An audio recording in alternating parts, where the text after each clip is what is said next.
Bienvenidas y bienvenidos a una nueva emisión de Enfoque Comarcal. Este programa se lo vamos a dedicar a Otoño Uriarte.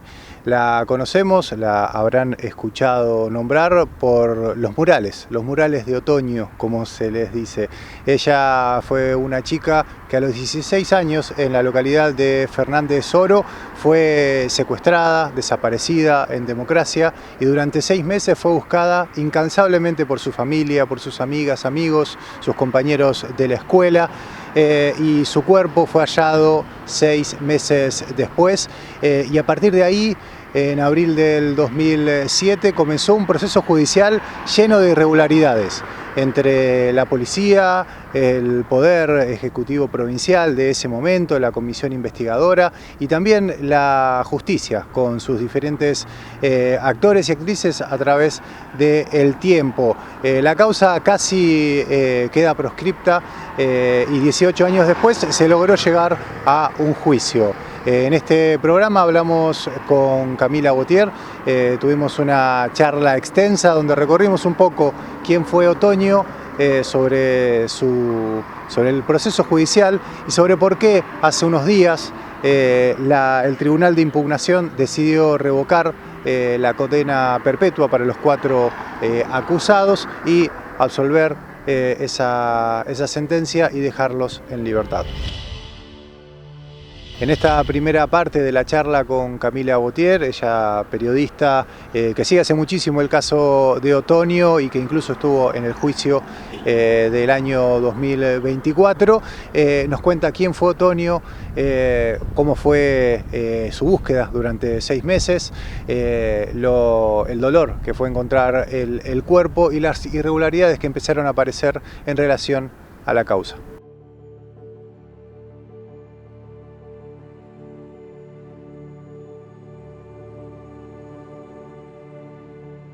Bien, sí, Otoño Uriarte era una piba, una adolescente de 16 años que desaparece, como bien decías, el 23 de octubre del año 2006 en Fernández Oro. Ella es secuestrada cuando volvía a su casa a la noche, volvía a su casa de vóley, ella jugaba al vóley. Era una piba muy extrovertida, que la recuerdan mucho por su sonrisa, por ser una piba que no pasaba desapercibida. Esa es una frase que sus amigos, sus amigas suelen repetir bastante sobre ella, ¿no? Que no pasaba desapercibida.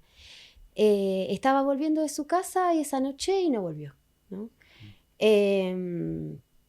Alrededor de las 11 de la noche es la última vez que se la ve con vida a Otoño, yendo hacia la zona de Chacras. Ella vivía como si sería como a las afueras del centro de Fernández Oro. La zona de Chacras, para quienes no conocen, Fernández Oro es un pueblito pequeño del valle, está cercano a Cipolletti.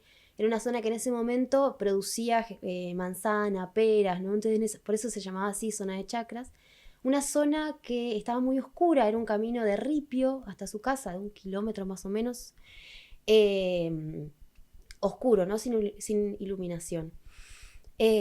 Al día siguiente, el martes 24 de octubre, su papá va a buscarla a la escuela. En realidad ya esa misma noche, cuando Otoño no contesta el celular, ni a los llamados, ni los mensajes de su padre, Roberto sale a buscarla en su moto, da unas vueltas por el pueblo y no la ve, no llega a cruzarla, pero Franco, por minutos nada más. Según la reconstrucción que se fue haciendo también durante el juicio, que pudimos ir viendo más o menos los horarios, porque bueno, la memoria de las personas iba variando un poco entre las 11 de la noche, las 11:45, las 12 de la noche, pero más o menos fue en ese rango entre las 11:30 y las 11:45 de la noche, y Roberto sale a las 12 más o menos a buscarla. Es por un tramo de unos minutos nada más que no llega a encontrársela. Al día siguiente, el martes, va a la escuela a buscarla, a preguntarle a sus amigas si había quedado a dormir a la casa de alguna de ellas, porque ella solía hacer eso de quedarse en la casa de sus amigas, era muy amiguera, y nadie la había visto. A partir de ese momento inician los 6 meses de búsqueda, ¿no? Una búsqueda que va a estar signada por una participación de la policía bastante cuestionada, ¿no? Esa misma mañana, el martes, cuando Roberto va a hacer la exposición policial por la desaparición de su hija, él en la declaración no dice cómo estaba vestida Otoño, porque él salió antes a trabajar, él salía a la mañana y salió antes que Otoño, no la llegó a ver cómo se había vestido. Sin embargo, en el radiograma, que está firmado por quien era en ese momento comisario de Fernández Oro, Ives Vallejos, el policía Ives Vallejos, en ese radiograma describe detalladamente la vestimenta que ese día llevaba Otoño. En el juicio, cuando escuchamos la declaración de Vallejos, porque finalmente se presentó a declarar, no dio explicaciones concretas de por qué era que tenía esa información. Todo el tiempo hacía referencia a que no se acordaba. Bueno, pasó mucho tiempo y demás. No dejó claro esa parte. Bueno, volvemos al martes 24 de octubre. Sus amigas, sus compañeras de la escuela salen a buscarla, empiezan a hacer rastrillajes en los pastizales de Fernández Oro, la escuela movilizada buscándola. Fue un momento de, bueno, pegando los carteles en los colectivos. De hecho, acá en Bolsón también se realizaban marchas pidiendo por Otoño. Y en este momento de búsqueda empiezan a aparecer empiezan los comentarios, ¿no? Otoño se fue con el novio, esos comentarios que escuchábamos tal vez antes, ¿no? Porque recordemos que estamos hablando de 2006, cuando todavía hablar de femicidios ni siquiera estaba en el Código Penal. La figura del femicidio se incorpora en el Código Penal en el año 2012 recién en nuestro país. De feminismo ni hablar, faltaban muchos años para 2015, ni una menos, faltaba mucho para, en ese aspecto, digamos. Entonces, comentarios de ese estilo, ¿no? Otoño se fue con el noviecito, Otoño volvé a dejar de hacernos gastar plata, seguro ya va a volver. Bueno, de hecho, el mismo Víctor Cufré, quien era entonces subjefe de la policía de Río Negro, diciendo esto, ¿no? Que Otoño se había ido por su propia voluntad de su casa. Que se había peleado con el padre. Ajá. Bueno, todas estas cosas que se empiezan a correr, que se empiezan a decir sobre Otoño. Luego, ¿qué es lo que empieza a pasar? En el año, las hipótesis de la trata, ¿no? Que fue otra de las aristas que tuvo la investigación por el caso de Otoño. Las hipótesis de la trata empiezan a surgir primero cuando se acercan familiares de Florencia Penacci. Florencia Penacci es una joven que está desaparecida, una joven neuquina que desaparece, también presuntamente captada por la trata, en Buenos Aires cuando ella estudiaba allá. Se da casi en paralelo con lo de Otoño. Entonces familiares de Florencia Penacci se acercan a la familia de Otoño a decirles, che, esto puede tener que ver con la trata. Susana Trimarco también tuvo reuniones con Roberto Uriarte, analizaron juntos el caso y también ella hablaba de que podía tener por algunas características, que podía tener que ver con eso. Otra de las cuestiones que aparecieron en relación a esto son los llamados. Empiezan a aparecer llamados anónimos que le dicen a Roberto que tenemos a Otoño en tal prostíbulo, tenemos a Otoño en Córdoba. De hecho, viajaron hasta Córdoba a una voz en el teléfono, le decía dobla acá, dobla allá. Lo tuvieron dando vueltas y al final no era nada, ¿no? Está lo de San Martín de los Andes, que ahí aparece otra vez Vallejos en acción, ¿no? Sí, bueno, ese allanamiento en un prostíbulo de San Martín de los Andes llega un llamado de estos que te cuento, ¿no? Anónimos, a la fiscalía, no estoy segura si fue a la fiscalía, a la oficina judicial. Y se ordena este allanamiento. Roberto viaja junto con un amigo para estar ahí atentos a lo que fuera a suceder. Y ahí es cuando ven a Ives Vallejos, quien había caído la noche antes del allanamiento, con panfletos que tenían la cara de Otoño, ¿no? Como avisando que se iba a realizar ese allanamiento ahí, ¿no? Sin embargo, Otoño no estaba en ese prostíbulo, pero sí fue otra de estas implicancias raras de esta participación extraña de la policía, ¿no? Que no termina de explicarse. De hecho, cuando aparece el cuerpo de Otoño, ya en el año 2007, momento de búsqueda, de angustia, ¿no? De incertidumbre, dura 6 meses. El 24 de abril del año 2007, el cuerpo de Otoño es hallado sin vida en la usina del Canal del 30, un canal que queda también ahí entre saliendo de Fernández Soro y Cipolletti, ¿no? Por ahí. Es un canal de riego muy grande que suele bajar en esa época, porque es la época del riego. Y ahí es donde encuentran el cuerpo en el desarenador del canal de riego. En ese momento, Roberto se encontraba en Santa Cruz, porque había ido a buscar a Otoño también, ¿no? Por uno de estos llamados que decían, pista, claro. que decían que Otoño estaba en el prostíbulo de las Casitas, un prostíbulo también, un lugar que estaba asociado con la trata. Bueno, a partir de ahí hay un dolor muy grande, ¿no? Yo creo que ahí se abre una herida con la aparición de ese cuerpo, de esa violencia que marcó de una manera muy fuerte a esas adolescencias, amigas, por ejemplo, de Otoño, que esperaban verla con vida de su familia, ni hablar, ¿no?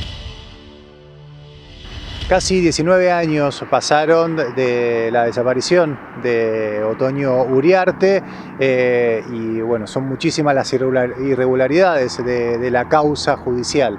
Camila en esta parte de la entrevista nos cuenta sobre cómo fueron los comienzos, sobre cómo es que se llega a los 4 imputados que luego fueron acusados, encontrados culpables y condenados a cadena perpetua, y luego por qué este tribunal de impugnación termina absolviéndolos hace unos días. Bueno, la primera jueza que toma la causa fue la jueza María del Carmen García García. Ella le habían dado el juzgado número 2 de Cipolletti, en ese momento el primer organismo judicial penal de esa circunscripción, de la 4ª circunscripción. Bueno, en la actuación de María del Carmen García García yo no he podido hablar con ella, pero por lo que me refieren fuentes que han trabajado en la causa, bueno, ella procesó 2 veces a los imputados, al grupo de imputados que llegaron al juicio, ¿no? Claro. La primera vez fue declarado nulo porque había imputado de homicidio y de encubrimiento al mismo tiempo, algo que es jurídicamente imposible. Y luego los volvió a procesar, modificando ahí ese hecho. Pero bueno, ya en el año 2010 se pide una licencia y no vuelve nunca más a la causa, ¿no? En el año 2010, Sonia Martín arranca, ¿no? su periodo como jueza, porque María del Carmen García García se toma licencia y no vuelve más a la causa, asume Sonia Martín. Sonia Martín en el año 2014 sobresee a los imputados, a este grupo de imputados, por falta de pruebas, digo, porque la causa fue y vino varias veces. Por eso todo este recorrido, una causa que es compleja. ¿Podemos hablar de los imputados antes de que siga? Sí, sí, claro. Era justamente lo que venía, tal vez, bueno, va de la mano con la pregunta que te hacía, ¿cuál fue el camino de la justicia? Bueno, ¿hacia quiénes, no? ¿Cuáles eran esos primeros sospechosos después que aparece el cuerpo de Otoño? Bueno, sí, los primeros sospechosos tenemos a 2 hermanos, que son Néstor Ricardo Cau y José Iram Jaffrey, que vivían también ahí, es como en la zona, entre la zona de Chacras y el pueblo, digamos, ahí cerquita de donde desapareció Otoño. Es Germán Ángel Antilaf, el gato, conocido como el gato, que era amigo de estos 2 hermanos. Maximiliano Lagos.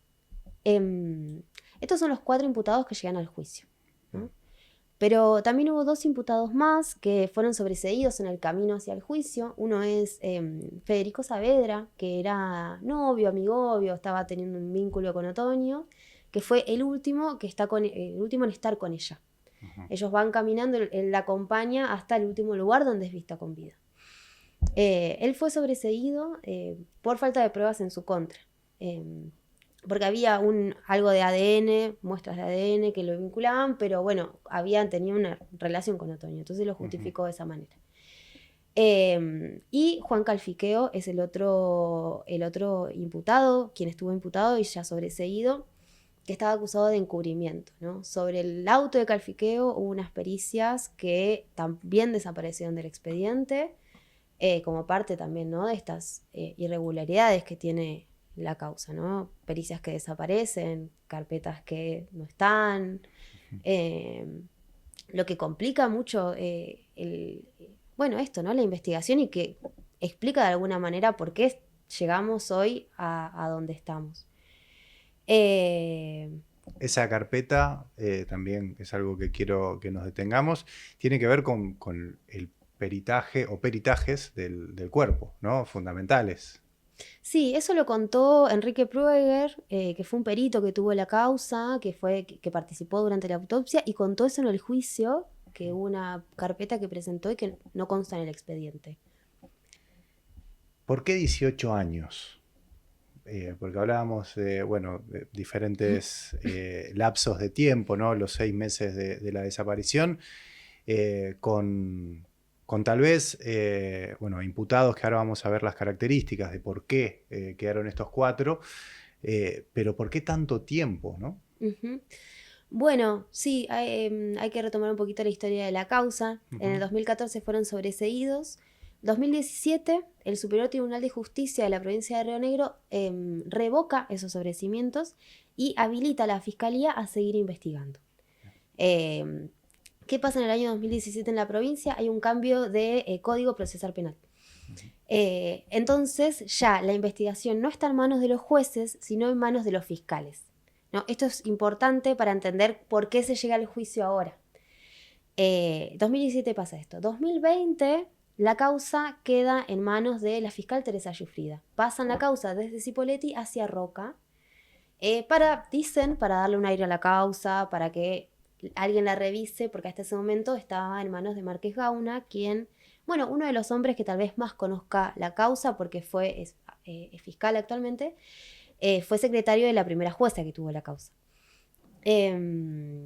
2020 entonces la causa queda en manos de la fiscal Teresa Giuffrida, que vuelve a revisar el expediente y intenta, por lo menos hace el intento de realizar nuevas pericias con nuevas tecnologías sobre el cuerpo de Otoño, para ver si había algo más de ADN que se pudiera rescatar.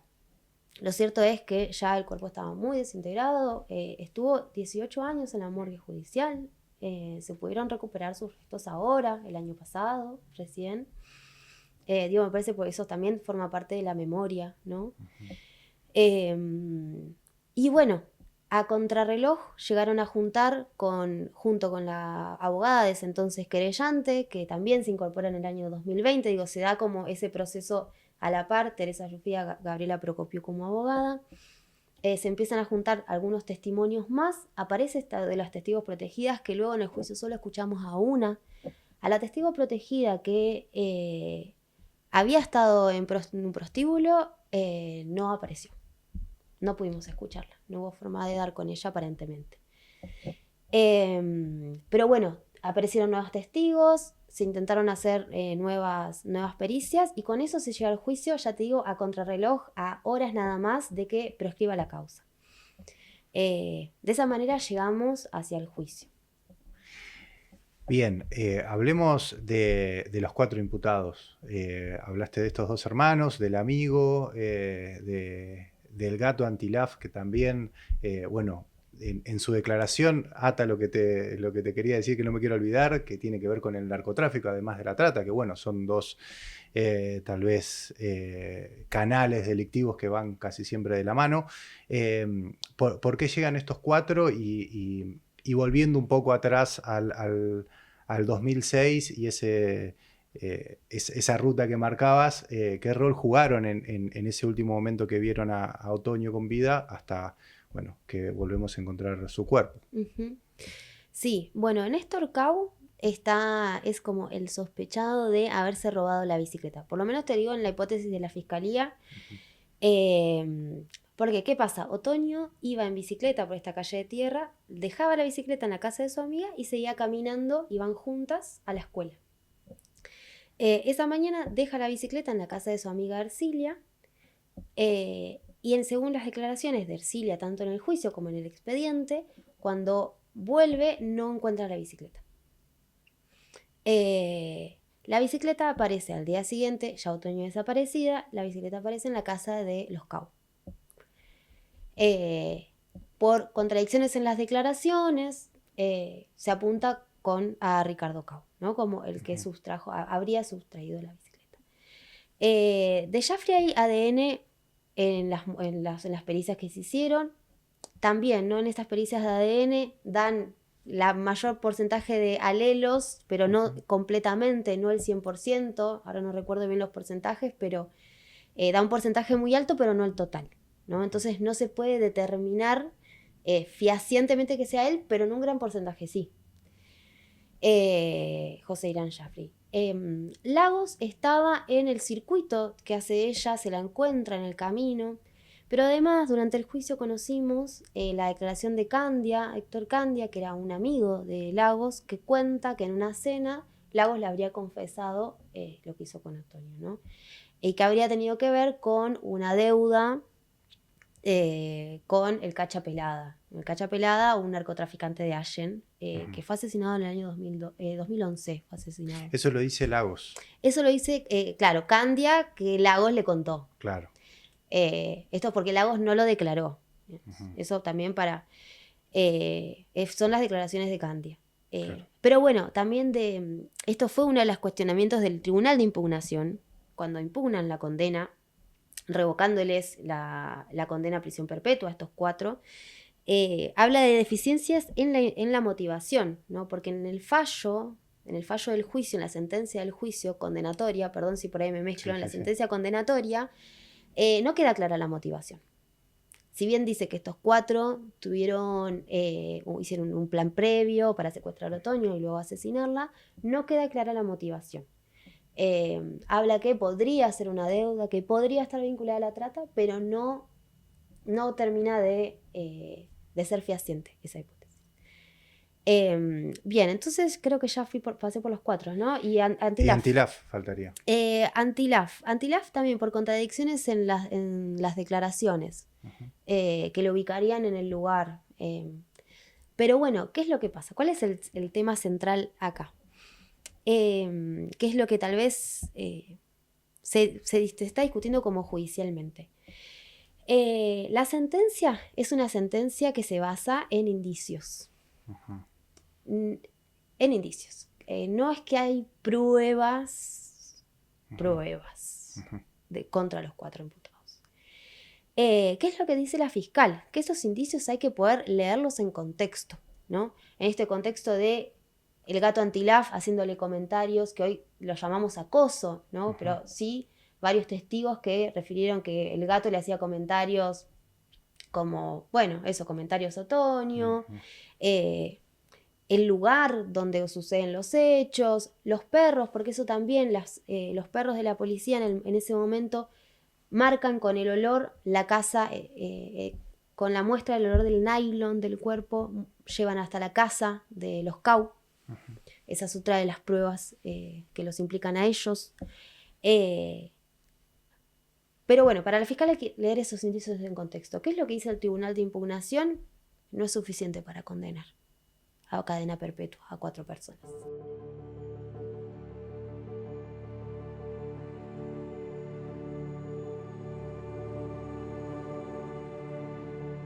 Sin dudas que la decisión del Tribunal de Impugnación Provincial es un golpe muy duro para la familia, amigas y amigos de Otoño, pero también para toda una sociedad. De Fernández Oro, de la zona del Valle, donde está la asamblea, donde están sus amigos y amigas que siguen resistiendo y pidiendo por verdad y justicia, pero también aquí en la comarca, donde como sabemos tenemos este punto de encuentro, donde está el rostro de Otoño, donde están sus palabras, donde decimos, ¿dónde nos encontramos? Nos encontramos en el mural de Otoño, la seguimos manteniendo, eso es parte también de nuestra identidad comarcal. Por eso en esta parte de la entrevista, en esta última parte, Camila nos cuenta sobre la importancia de que el juicio se haya realizado más allá de esta decisión del tribunal y también la relación con el Bolsón, la relación con la comarca andina. Yo creo que el juicio tuvo el valor... ¿Cuál es el valor de los juicios, ¿no? ¿Por qué es importante un juicio? Porque más allá de la condena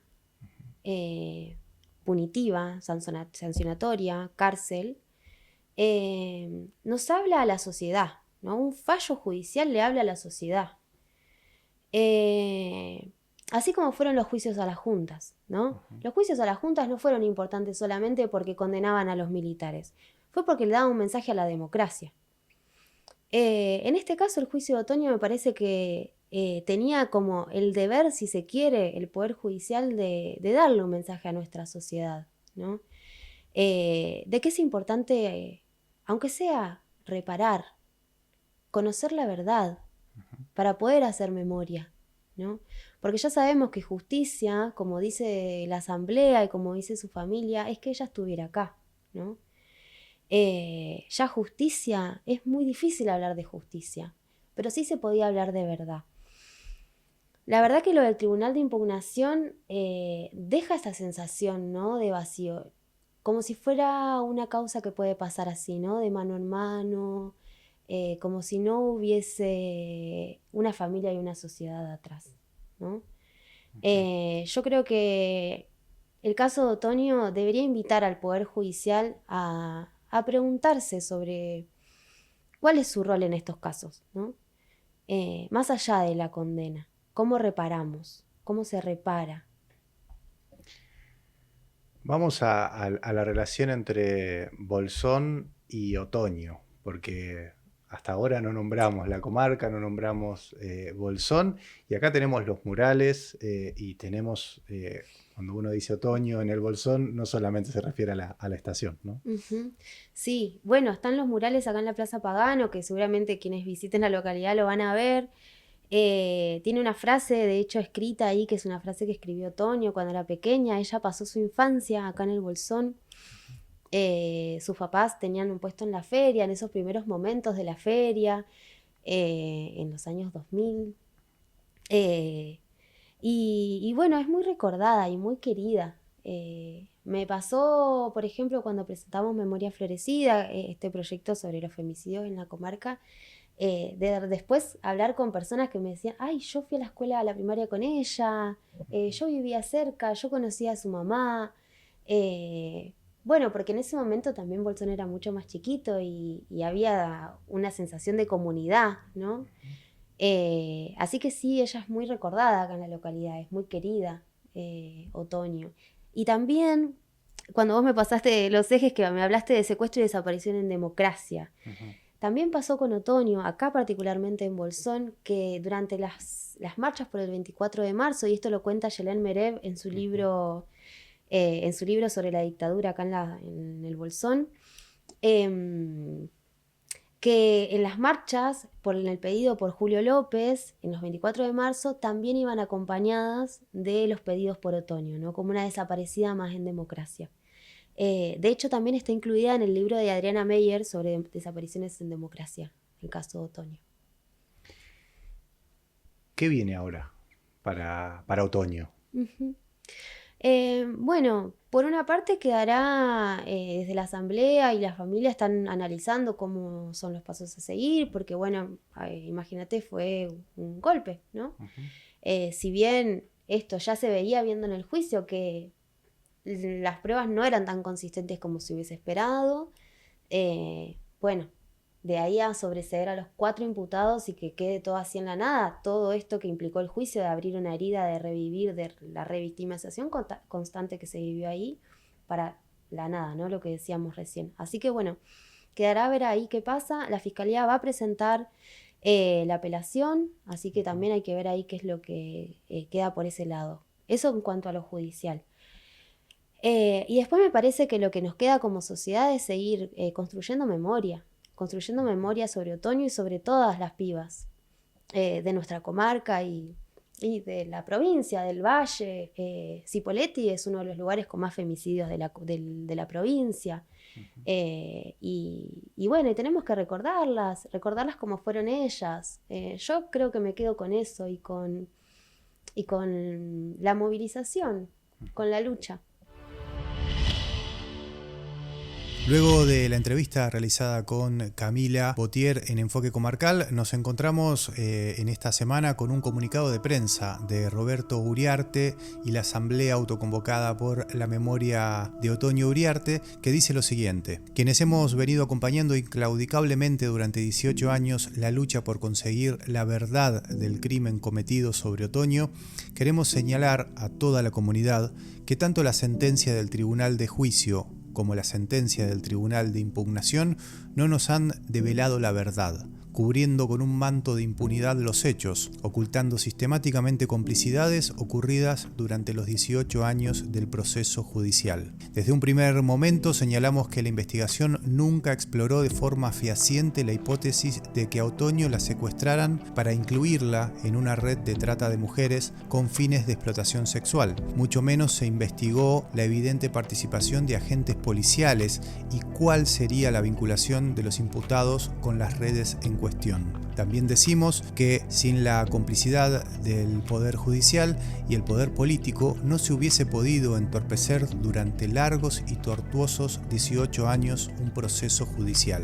Por todo lo expuesto y sin caer en repeticiones de argumentos denunciados, queremos expresar que nuestra querella interpondrá recurso extraordinario de impugnación con la finalidad de plantear la nulidad de todo lo obrado en la causa. No encontramos otra forma más clara y honesta de decirlo. Queremos verdad. Si cabe alguna reparación, la sociedad merece conocer la verdad.